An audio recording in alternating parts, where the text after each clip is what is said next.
Hello everyone, welcome to let's learn. I hope आपने last video अच्छे से cover किया होगा।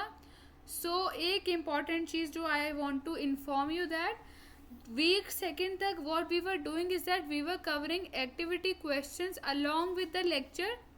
तो मुझे स्टूडेंट्स के मेल आए और मैसेजेस आए कि आप एक्टिविटी क्वेश्चंस को साथ में ना कराएं, क्योंकि then we don't practice by ourselves और उससे दिक्कत होगी, उससे जो है you wouldn't be able to solve it by yourself. तो आप पहले लेक्चर को अच्छे से कवर करिए, फिर उसके बाद में जाइए एक्टिविटी क्वेश्चन से सॉल्व करिए। और उनमें से एक दो क्वेश्चंस अगर आपके गलत होते हैं या आपको उसमें डाउट आता है तो आप आइए और एक्टिविटी वीडियोस में से चेक करिए कि कहाँ आपकी मिस्टेक थी। और इन लेक्चर्स के बाद मैं activity each and every activity cover करूँगी। सो डोंट वरी कि हम आपको एक्टिविटी क्वेश्चंस के सॉल्यूशन नहीं प्रोवाइड कराएंगे, बिल्कुल एक्सप्लेनेशंस प्रोवाइड कराएंगे। So stay tuned and today we are going to start our lecture number 4th, that is upon modal verbs. So this is extremely important topic, and I think we should start now.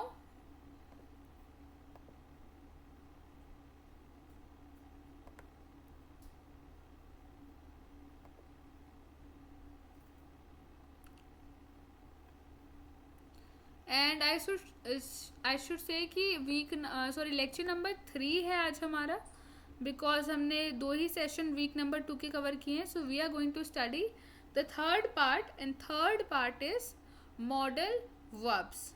आइए बात करते हैं क्या होते हैं modal verbs. देखिए, modal verbs की इतनी लंबी चौड़ी डेफिनेशन लिखी है, बेसिक सी बात है। मॉडल वर्ब मतलब ability. Can't, could, can, should, might, may, ये सारे वर्ड्स में एक कॉमनैलिटी है। और वो कॉमनैलिटी क्या है? कोई भी टास्क को करने की एबिलिटी इसमें नजर आ रही है सारे वर्ड्स में। कैसे? आई can do something about it. तो आई कैन डू मतलब कुछ करने, मतलब एबिलिटी है ना।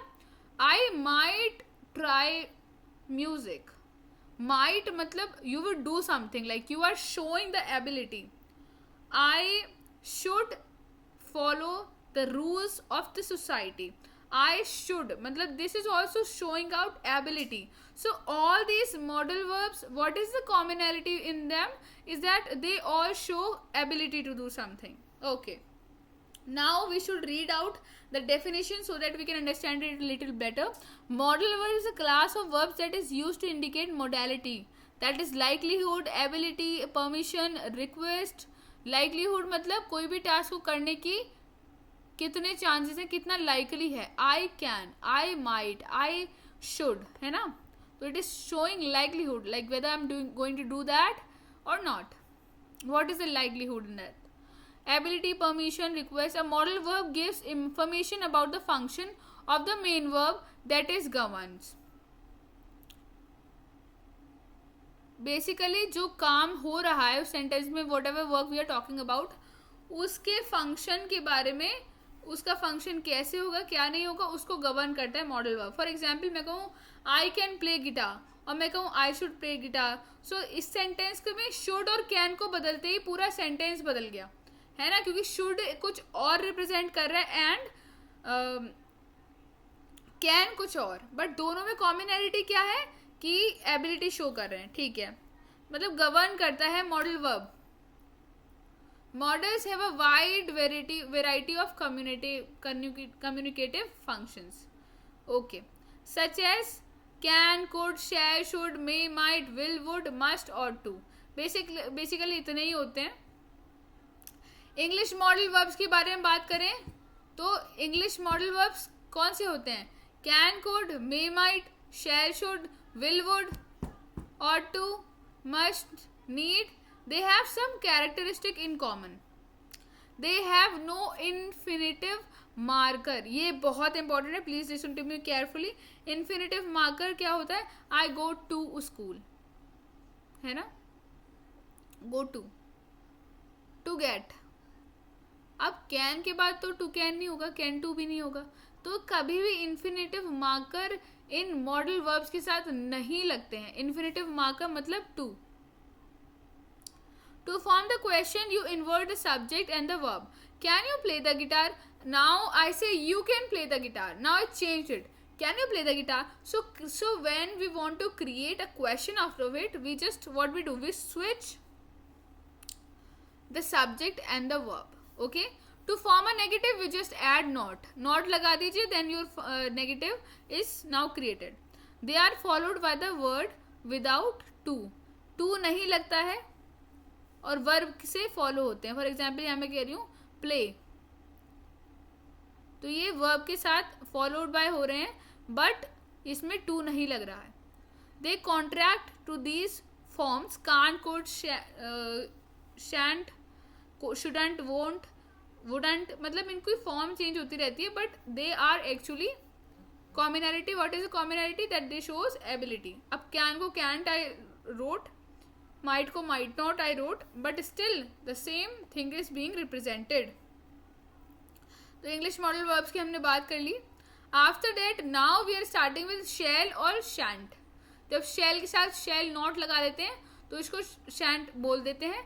बट अब देखिए मैंने क्या कहा था आपको कि आप धीरे धीरे new things you gonna learn in this course. Shall, shan't are modal verbs and are used only with I and we. This is very important. Only with I and we uses shall. They can be used in a lot of different ways. The most important are to make or ask for decisions, for suggestions. कभी हम कोई suggestion बना रहे हैं कि आई shall do this और शैल I do this. तो जब मैं क्वेश्चन पूछूँ shall I do this, I shall do this, तो जब हम क्वेश्चन पूछ रहे हैं या फिर कोई सजेशन मांग रहे हैं या कोई सजेशन बना रहे हैं, उस समय शैल का यूज़ होता है या शैंट का यूज़ हो सकता है. Shall we go and see the film, let's go and see the film का क्या होगा फिर suggestion type? Shall we go and see the film. What shall we say to him, इसी का आप दूसरा वर्जन देखिए. What shall we say to him? To offer और to do something. Shall I do the washing up, some कुछ offer करना था. Shall I offer you this, shell I wash the utensils, shall I go to the church, shall I go to the temple. तो यहाँ पर क्या हो रहा है कि when you are offering something or you are asking for something, like हमने देखिए साथ में कवर भी कर दिया, to ask somebody what they wanted to, where shall I put your bag. जब आप किसी से पूछ रहे हो तो तीन कंडीशंस में ज़्यादातर shall और shan't यूज़ होता है.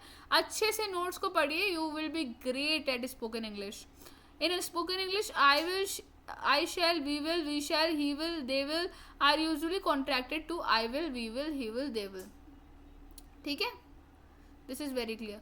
माइट का कब यूज होता है? माइट का यूज होता है वर्ब के साथ. This is use to talk about future action which we are not sure about. Might का मतलब होता है शायद. तो देखिए हिंदी में आप इसका कन्वर्जन करेंगे तो ज़्यादा ईजी हो जाएगा समझना. माइट का मतलब होता है शायद. I might do that, I might do this, you might have done this, you might do that. तो ये माइट का मतलब होता है शायद. It might rain, it might go. So this is very easy. Something you are talking about something, some future action that you are not sure about. शायद ऐसा होगा, शायद मैं ऐसा करूँगी. ठीक है. Can is use. कैन को कब यूज करते हैं? Everybody in the world uses can and everybody in the world knows the meaning of can. So can is use to talk about ability, कोई चीज़ करने की ability. I can swim, you can swim, they can swim, और they can go to do that, I can do that. So can is basically showing out limit perfectly. Like this is the ability, that is showing out ability perfectly. So to request something, can I go to music class? So now I'm asking you something. So multiple times when we want to ask some question, at that time we also use this can. Okay. In the negative we don't we use can't to say something is logically impossible, जो कभी हो ही नहीं सकता. It can't be true, ये हो नहीं सकता. तो at the time we use can't. So I think this is pretty much clear to you. Could का कब हम यूज करते हैं? कुड का मतलब सेम कैन बट पास्ट में. जो एबिलिटी है पास्ट में थी. To talk about ability in the past, I could swim when I was 6, I could sing when I was 5, है ना. सब पास्ट में कोई एबिलिटी है उसको शो आउट करने के लिए you uses could. To make suggestion, we could go to the beach, हम जा सकते हैं. सकते हैं इन इंग्लिश भी से could. We could do that, we could have done that, we could do this, है ना.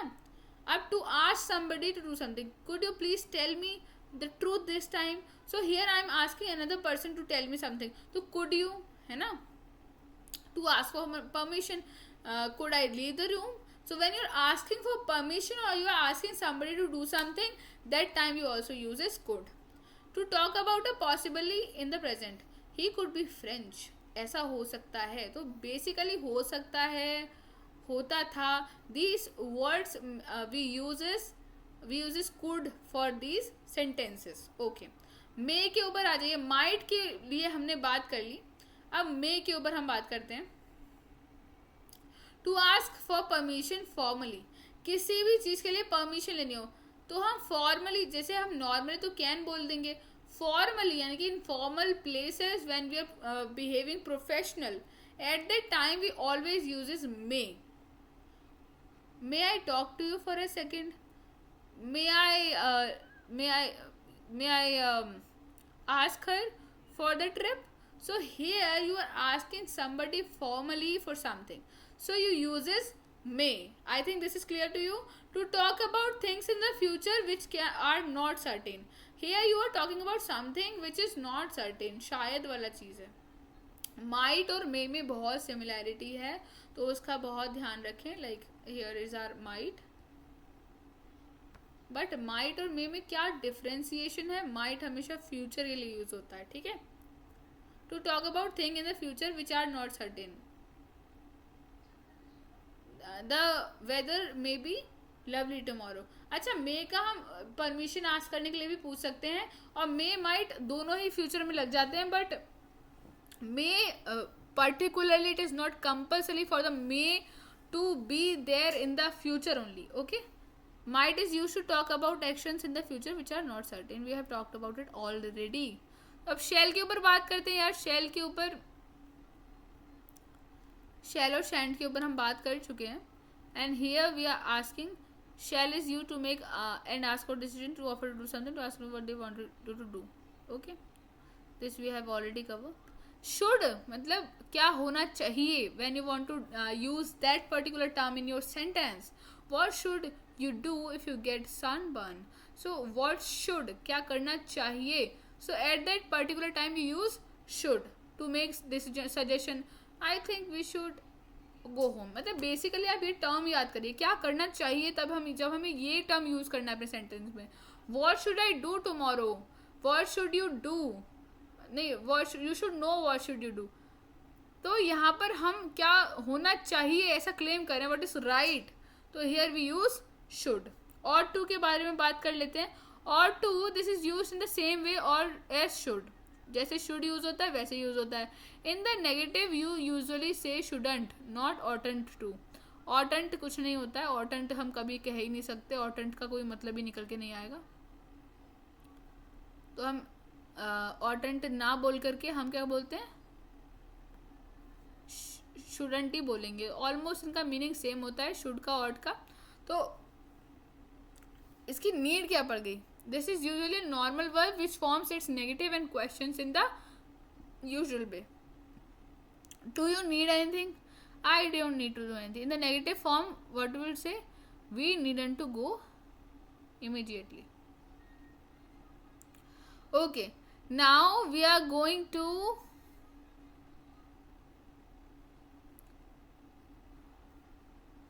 understand more about the other modal verbs. must मतलब जो होना ही होना चाहिए. जब आपका ये टर्म आपके दिमाग में आता है, कोई सेंटेंस के साथ आपको जोड़ना है कि जो चीज़ होनी ही होनी चाहिए, that time you use must. I hope this is clear to you. okay, so must is used to express an obligation or give an order. You must go to bed early. You must stop doing that. We must be careful in future. To give advice. If you go to Britain, you must try fish and chips. Must not is used to express an prohibition. So यहाँ पर ये चीज़ आप ध्यान रखिए कि must not मतलब होना ही नहीं चाहिए. must मतलब होना चाहिए. कोई ऑब्लिगेशन दे रहे हैं, ऑर्डर दे रहे हैं या एडवाइस भी दे रहे हैं, यार you must try it out, तो तभी हम मस्ट का यूज़ करते हैं. हैव टू का कब यूज़ करते हैं. Have to is practice. Have to यार मस्ट टू ही है, पर मस्ट टू नहीं बोल सकते. प्रोनाउंसिएशन वो बहुत अजीब लग रहा है, that is why we use have to. Must to ही मतलब मस्ट का ही अनदर टू के साथ का form is have to. Have to is used in place of the must to express an obligation. It is used in the past or future because must is not possible. We all had to give in our names. Had to be have to का ही next form है had to, so we can also use had to. You will have to be brave. Have got to, this is used in the same way as have to. The negative is haven't got to, and the question form is have you got to. I have got to go to the bank. You haven't to got to be there. Have you got to change money?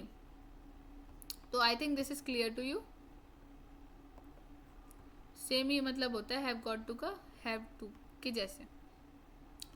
Okay, now we are going to talk about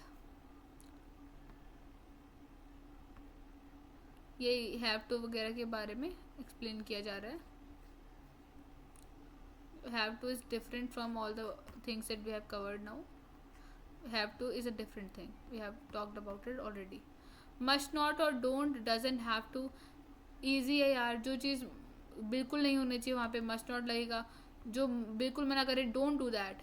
Doesn't have to मतलब ये बहुत ही easy है. आप एक बार इसको read out करेंगे तो it would be clear to you. एक बार साथ में हम इसको सीखते हैं.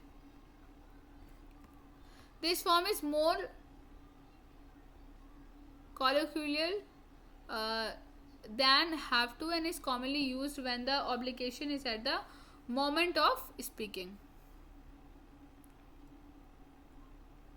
got to की बात करी जा रही है कि देखो यार आजकल नए नए शब्द आ रहे हैं. गोटा शब्द आया है, वना लोग बोल रहे हैं स्पोकन इंग्लिश में. सो आप multiple time you will see कि ये सब प्रोज में यूज नहीं हो रहा है, रिटन वाली इंग्लिश में नहीं यूज हो रहा है. But while we are while we are in spoken English, then we are using all these got to, have got to things. But basically now what they are telling you is that commonly used when the obligation is at the moment of speaking. In spoken English such got to and gotta and wanna things are getting used. This is used to show something is not necessary or not obligatory. British men don't have to do military service. Must or have to. Generally speaking, these two forms have a similar meaning but are used in different ways. Must is used when the person who is speaking is making the obligation, है ना. You must do your homework. जब कहने वाला बोले obligated हो रहा है और मतलब like almost order दे रहा है, that time this must do is used. Okay.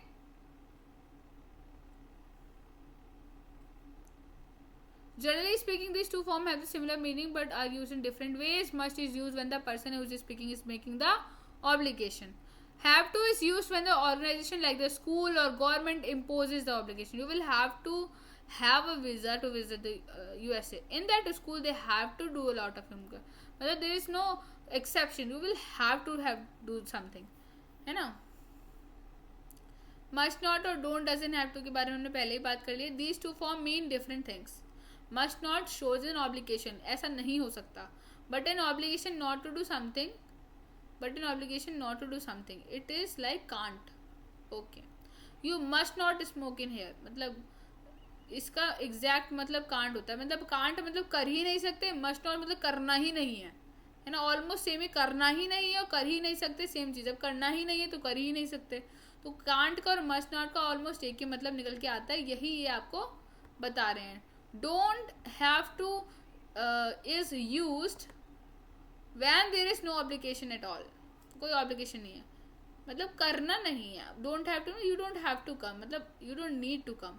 You don't have to come is equal to you don't need to come. तुम्हें आने की ज़रूरत नहीं है. You don't need to come. तुम्हें आना नहीं है. Like you don't have to come. So almost they have the same meaning. You don't have to come, you don't need to come. So here they are explaining you must not smoke in here, you can't smoke in here, and you don't have to come and you don't need to come. These sentences are similar to each other. Okay.